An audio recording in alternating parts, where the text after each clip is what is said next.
Salut, aujourd'hui je vous propose la tarte au citron meringuée, ma recette avec les petites astuces que je fais pour le faire à la maison très facilement. C'est parti pour la recette.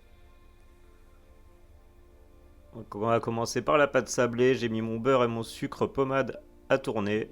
On obtient une sorte de crème, j'ajoute la farine par-dessus, je remélange et là on va obtenir un sable, d'où le nom, pâte sablée. Les ingrédients sont en description, les quantités en description comme d'habitude. Je rajoute un œuf et je vais mélanger. Dès que ça forme une belle pâte comme ça, je retire. Je vais la malaxer un peu, je vais l'aplatir un petit peu déjà. Je vais la filmer. Et ça part 2 heures au réfrigérateur. Le temps de repos obligé. Je vais graisser, beurrer un moule. Je vais mettre un petit papier cuisson dans le fond pour m'aider. Je vais pouvoir ressortir ma pâte là, retravailler un petit peu, sinon elle sera trop cassante. Je vais la fariner de chaque côté et l'étaler. Faut l'étaler assez épais quand même, hein. Si c'est trop fin, ça ira pas.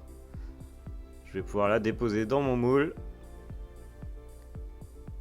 Je vais foncer. Attention au bord, hein, faut bien la rentrer à l'intérieur jusqu'au bas. Je vais couper l'excédent avec ma lame de couteau. Je vais bien la piquer. Et ça part au four. Donc là j'ai mis quelque chose dessus. Si ça gonfle à la cuisson, vous mettez des petits coups de couteau, ça va dégonfler. Un jus de citron, un pur jus de citron en bouteille, tout simplement. Je mets à chauffer sur le feu. À côté, je vais casser mes œufs. Je vais ajouter le sucre et je vais bien mélanger tout ça. Je vais pouvoir ajouter la fécule de maïs, la maïzena.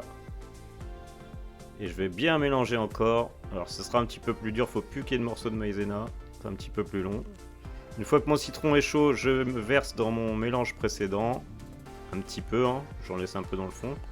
Je mélange tous mes ingrédients et je remets tout ça à chauffer. Et là, à partir de là, je vais mélanger jusqu'à épaississement et ébullition. Dès que ça commence à bouillir, je compte 1 minute de plus pour que la fécule de maïs soit bien cuite. Je vais pouvoir changer de plat, mélanger un petit peu, ça va descendre la température et je vais ajouter mon beurre. En petits morceaux, je vais bien mélanger pour faire fondre le beurre. Une fois que c'est bien fondu, je vais filmer. C'est la même façon que de faire une crème pâtissière finalement. Et au réfrigérateur, le temps de refroidir. Une fois que c'est bien froid, je la ressors. Je vais pouvoir mélanger pour faire une belle crème bien lisse. Je vais déposer sur ma tarte, quoi, refroidi. Je vais bien lisser tout ça. On pourrait presque la manger comme ça. On pourrait la manger comme ça, il n'y a pas de souci. Ça marche aussi très bien. Une tarte citron simple. Mais à côté, on va faire une meringue, donc des blancs à température ambiante. Et je vais mélanger en première vitesse, c'est important, faut pas aller trop vite. Jusqu'à ce que ça soit bien mousseux comme ça. Et là, je vais verser la moitié de mon sucre. Et là, je vais pouvoir y aller à fond. Une fois que ça commence à être bien serré, je vais ajouter la dernière partie de mon sucre. Et là, on va serrer un maximum les blancs. Voilà, elle est bien serrée, elle est bien ferme. C'est ce qu'on cherche à avoir. La texture. Je vais mettre une première partie et on va lisser. On va essayer d'avoir la même hauteur partout. Je vais remettre une deuxième quantité. Et pareil, on va lisser un petit peu. Et là, on va déstructurer. On va mettre des petits coups un peu partout sur la tarte. Pour nous donner un petit effet déstructuré. Et un petit coup de chalumeau. Alors si vous n'avez pas un briquet de cuisine, fait très bien l'affaire aussi. Ça coûte pas très cher un briquet de cuisine. Et on va brûler tout ça.